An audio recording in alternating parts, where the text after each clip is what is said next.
Polyphony Digital has been killing it with the updates. That's at least if you're a PS5 player. I think it's fair to say that everybody loved the PSVR 2 and Sophie AI update, and to follow it up with a stealth 120Hz update that nobody saw coming was a real nice surprise. But considering how unstable the frame rate of the game was when only targeting 60 frames per second, what sacrifices have PD made to make the game run twice as fast? More than that, does a higher frame rate even matter in a racing game? Let's find out.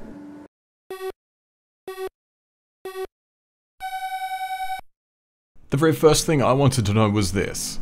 Is the 120Hz mode really hitting 120 frames per second at 4K? And the answer to that one is, well, what cable are you running? This might sound a bit odd to those who aren't AV geeks, but the performance and visuals of GT7 on PS5 are going to depend on the capabilities of both your TV and the cable you have it connected with. Now, this is Formula Digital, not Audio-Visual Digital, so I'll try to be brief, but I need to outline just a little bit about display tech and modern TVs. The PS5 can send out an image in either 60Hz, 120Hz, or a variable rate that is going to go up and down between 48 and 120Hz, and that's called VRR. And of course that image is going to be in either 1080p, 1440p or 4K. The optimal here, of course, is 4K with a fixed 120Hz, or at least 4K with VRR. But to get 4K at 120Hz, you need a TV capable of HDMI 2.1 and also a HDMI 2.1 cable. If, like most people, you have an older spec TV with older HDMI ports, then you're going to be capped at 4K 60 frames per second, as the cable and TV can't handle the bandwidth needed to be able to display 120 frames of 4K video. So what does all this have to do with GT7 then? Well, take a look at this dodgy footage off my own TV. The 120Hz mode of GT7 is actually 1080p, or 1440p, or now it's 4K. The truth is, it's all of these things. I get why there's confusion over this. The first time I fired up the 120Hz mode, I got 1080p, and to be fair, it's a rock solid 1080p. But as it should be, it's our PS5 pushing out what is basically the PS4 version of GT7. But then I realized it also said fixed. Crap. I'm running through my capture card, which doesn't even support HDMI 2.1. After some cable Tetris, I got my PS5 connected straight to the TV, and now I'm running full HDMI 2.1, and what do you know? It's 4K 120. No wonder it was a lock at 1080 if we're still getting over 100 frames per second in 4K. The replays though, they are brutal on the frame rate. This section drops to less than 60 frames per second. The good thing about VRR though is that even with these dramatic drops, it's still buttery smooth. What's stuck in my mind now though is that if this game does indeed push 120 frames per second in 4K, then why did it drop me all the way back to 120p in the first place? Sure, the old HDMI spec can't do 4K 120, but it can do 1440p 120, and so can the PS5, and as it turns out, here is GT7 running in 1440p at 120Hz, still with a locked frame rate. Now, I'm not sure what the deal was, but I simply needed to run the PS5 setup screen again and confirm that my TV supports 1440p to get this working. So the TLDR on HDMI is this.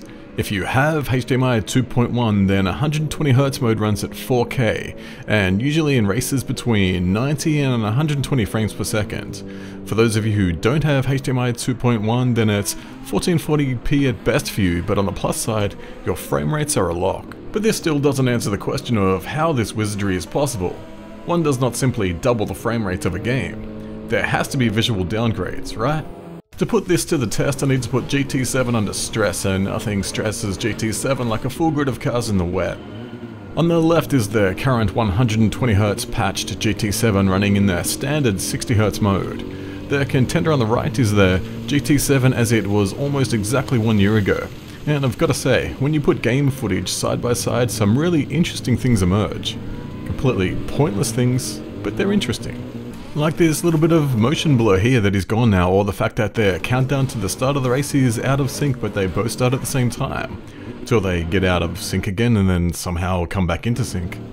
That's just odd. One of those versions isn't exactly a Rolex, but I can't rule out some odd stuff happening with my video capture either. And why do I get to see my beautiful banner here, but not over here? I thought maybe the lighting had changed, but I haven't seen it in this view at all.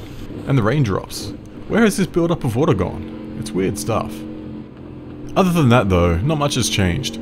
I suspected that the spray would be cut back or degraded in quality because this really kills GPU power, but it's not the case. As far as I can tell, GT7 looks basically the same as it did on day one.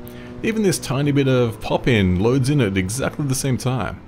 But this is 60Hz versus 60Hz, and that's not what we're here for, are we?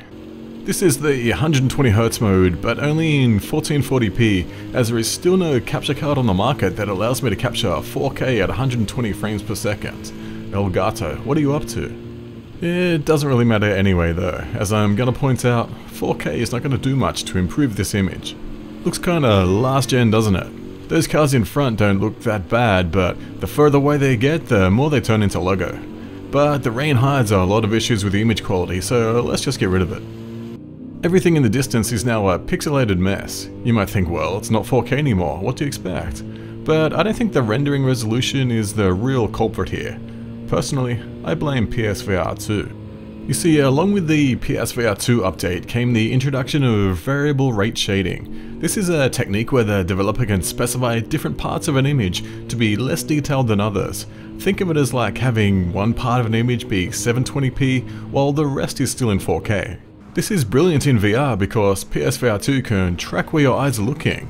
Where you are looking can be super high resolution and everywhere else can be garbage because you're not looking there anyway. You can really notice this effect right here. The timing info above is pretty clear when I'm staring straight ahead, but if we pause the action when I'm looking at the apex, you can barely even read the lap count.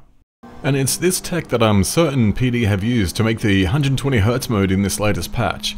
Here we have the two modes displayed at the same time. I'm sure I don't even need to tell you which is the 120 frames per second version and which is the 60 frames per second version because it should be obvious, but for those on potato connections, here are some labels. Take a look at the steering wheel screens. The top 120Hz 1440p screen is more blurry, as you expect from a 1440p image in comparison to 4K.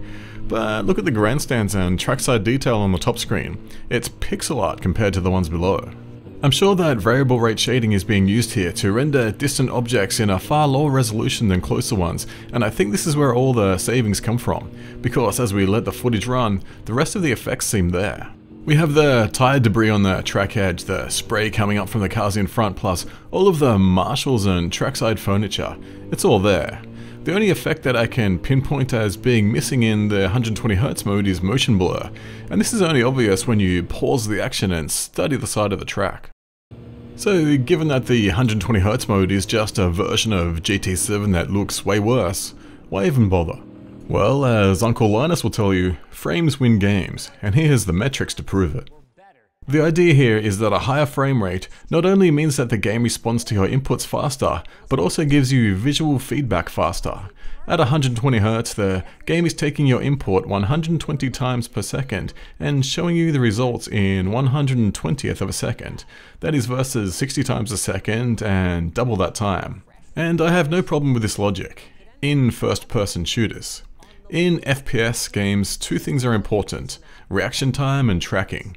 Reaction time should be obvious, and tracking is the ability of the player to keep the mouse over an opponent when they are moving. But in racing games, corners don't jump out at you and they don't move. They're in the same place lap after lap and you could get bored waiting for their approach. This isn't to say a fast reaction time isn't important. It's vital for catching spins, and it's always better to have faster response times than to not have them. But this is a zero-sum game. To gain frames, we are losing resolution, and resolution is important to racing. Your eyes are constantly looking for braking markers, always scanning the apex, and these things are always in the distance. We can see the resolution we are losing to gain an extra 60 frames per second, but can we measure how much faster our inputs are at 120Hz? Well, yeah we can, in a kind of messy and dodgy way. This is my virtual and physical wheel captured at 960 frames per second. In an ideal world, they would move in sync, but they don't. There's always lag. At 960 frames per second, each frame of the video is a little over 1 millisecond. If I wait till my wheel changes direction and then count the frames till the virtual wheel responds, I can calculate the total input lag. It's not entirely accurate and specific to my wheel and TV, but it can give you an idea of the kind of input lag you might get with each mode on GT7. So here are my taken with a boulder of salt results. Both 60Hz modes, that's VRR and fixed, come in at around 95 milliseconds of lag, while both 120Hz modes come in at around 75 milliseconds. So if my calculations are to be believed, at about 120Hz you are shaving around 20 milliseconds of lag off your input time, which is nice, but I'm not sure it's going to change anyone's lap time. In my own testing I was slower in the 120Hz mode, but I'm sure this was only because I was constantly distracted by looking at the logo around me. Whether you choose this mode or not is going to come down to your own personal preference, as I can't see either mode being a clear winner. It's temporal resolution versus visual, take your pick. I'm simply happy we have the choice at all. If there's only one thing I've learned from all of this testing, it's this: never attempt to pass on the wet side of the track.